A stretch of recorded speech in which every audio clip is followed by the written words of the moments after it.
En el último tercio del siglo XV, en la vibrante ciudad de Santo Domingo, nació un niño que cambiaría el rumbo de la historia. Criado en el convento de Jaragua por los franciscanos, aprendió no solo la religión cristiana, sino también la lengua de los españoles, lo que otorgó una perspectiva única sobre el mundo que lo rodeaba.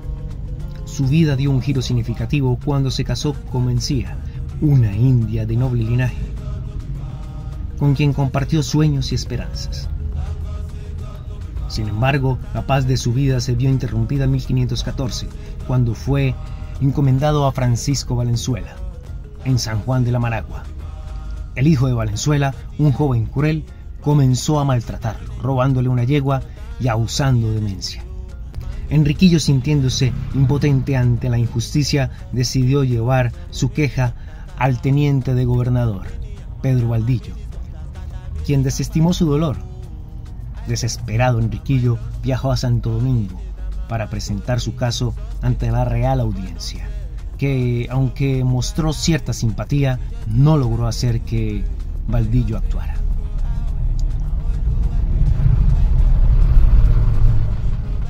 Fue entonces cuando Enriquillo, impulsado por la injusticia y el sufrimiento de su pueblo, decidió levantarse en armas en 1519.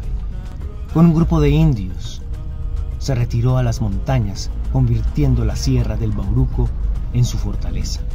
A pesar de los intentos de Valenzuela y Valdillo por someterlo, Enriquillo utilizó su conocimiento del terreno y las tácticas de combate para resistir los ataques españoles.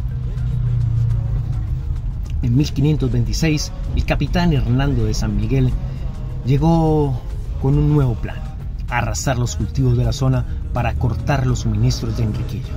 Sin embargo, el astuto cacique propuso una tregua, solicitando la intervención del franciscano Fray Remigio, quien había sido su maestro. Durante este tiempo de paz, Enriquillo se trasladó sigilosamente a la parte oriental de la sierra del Bauruco, donde cultivó nuevas tierras para alimentar a su pueblo. Enriquillo, el valiente cacique taíno, había encontrado un refugio en la parte oriental de la sierra del Bauruco, un lugar donde la naturaleza lo abrazaba y le ofrecía la oportunidad de reconstruir su vida y la de su pueblo. Con astucia y determinación comenzó a sembrar casabe, un alimento esencial que aseguraría la subsistencia de su gente. Su ingenio no solo se limitaba a la agricultura, también había asaltado la estancia de San Miguel en Yaquimo, un acto que resonó como un eco de resistencia en toda la isla. En 1528, la llegada de Sebastián Ramírez de Funleal como obispo de Santo Domingo trajo consigo la esperanza de una paz duradera.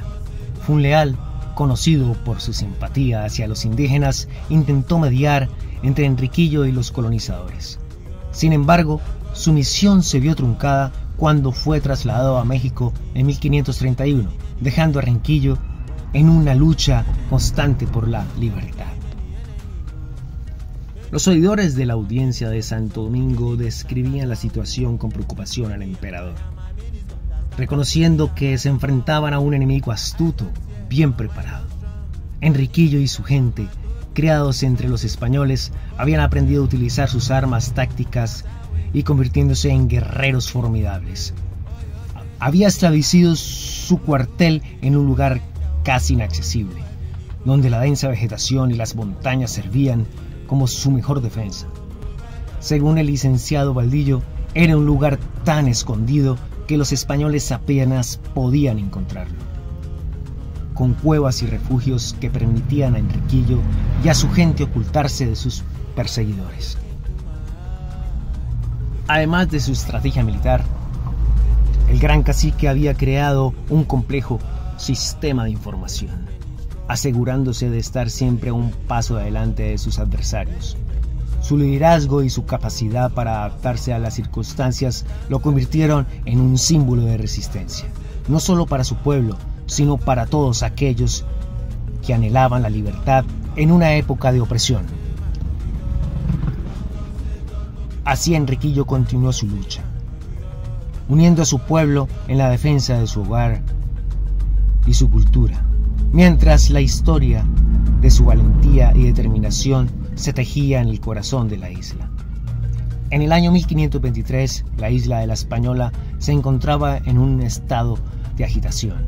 La resistencia del cacique Enriquillo había encendido la chispa de la rebelión entre los pueblos indígenas y los negros y marrones, quienes luchaban por su libertad frente a la opresión española.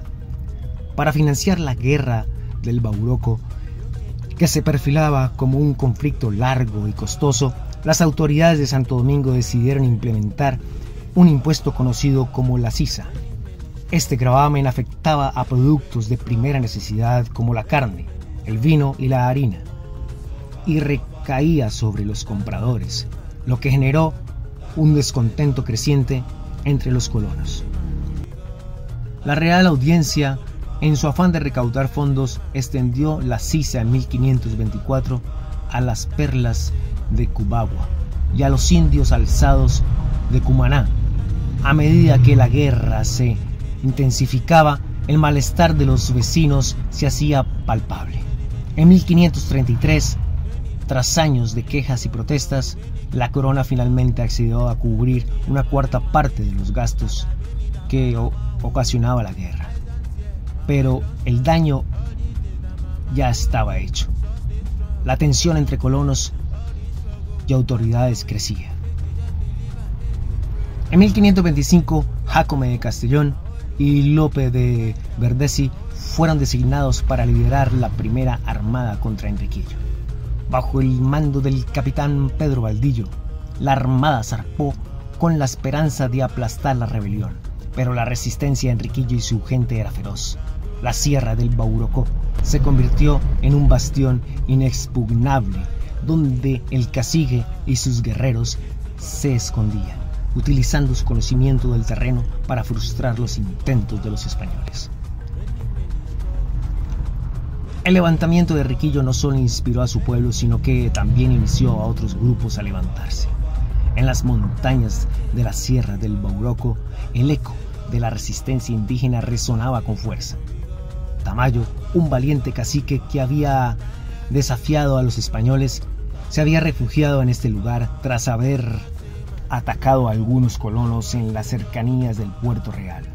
Su valentía había inspirado a otros indígenas, como Hernandillo el Tuerto, que luchaba en las tierras del Monaco, y Buenaventura, quien se alzaba en Cotuí. También estaba el cacique Murcia, que tras 25 años de resistencia había llegado a un acuerdo con las autoridades para retirarse a Puerto de Plata. A partir de 1531, la guerra contra Enriquillo se intensificó y la corona española, alarmada por la situación, decidió que era hora de actuar. Su organización, 4 cuadrillas de soldados, cada una compuesta por 8 españoles y un número de indios, destinadas a proteger las áreas más vulnerables de la isla. La desconfianza de la corona hacia una solución pacífica llevó a la decisión de acabar con la insurrección por la fuerza. El 4 de julio de 1532, en Medina del Campo, Francisco de Barrionuevo fue nombrado capitán general de la guerra del Bauroco. Con casi 200 soldados, llegó a Santo Domingo el 20 de febrero de 1533. Decidió combatir a Enriquillo, pero también abierto a la posibilidad de un acuerdo de paz. Tras consultar con las autoridades locales, Barrionuevo emprendió un viaje hacia las tierras de Yaquimo, acompañado por algunos familiares del cacique, con la esperanza de encontrar a Enriquillo y proponerle un tratado. Después de más de 2 meses de búsqueda, Barrionuevo finalmente se encontró con Enriquillo y Tamayo cerca del lago Comendador, Aibaguanex, hoy conocido como Lago Enriquillo. En esa reunión crucial se discutió un tratado que comprometía directamente al rey de España, Carlos I. El cacique, comprendiendo la importancia de la paz, aceptó las condiciones del acuerdo.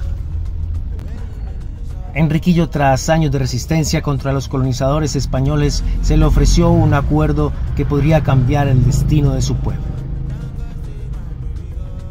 Le prometieron tierras, un asentamiento para él y su familia y sus seguidores, además del título de don, una decisión que solo los más nobles podían ostentar.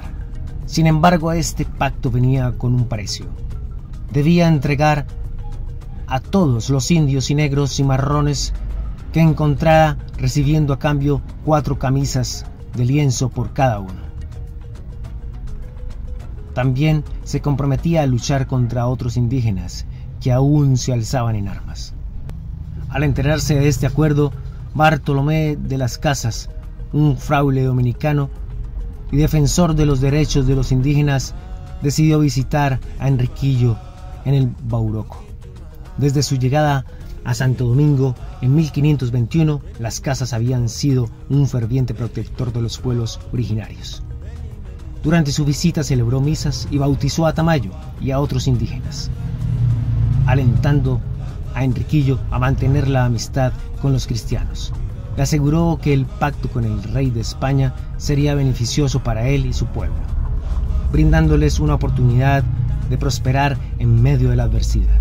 Con el corazón lleno de esperanza, Enriquillo marchó hacia la villa de Azúa, donde se reunió con Gonzalo, un indio que regresaba de Santo Domingo. En 1541, Enriquillo y su esposa Mencia, acompañados de varios caciques, visitaron la ciudad de Santo Domingo, donde fueron recibidos con honores. Este encuentro simbolizaba un nuevo comienzo, y al regresar, Enriquillo decidió fundar un nuevo pueblo cerca de Azúa, al que llamaron Boyá. Sin embargo, la vida de Enriquillo estaba destinada a ser breve. El 27 de septiembre de 1535 falleció, dejando un legado de valentía y resistencia.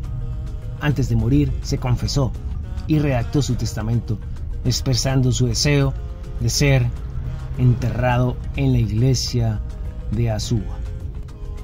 Enriquillo dejó a su esposa Mencia y a su primo Martín de Alfaro como herederos y líderes de su pueblo.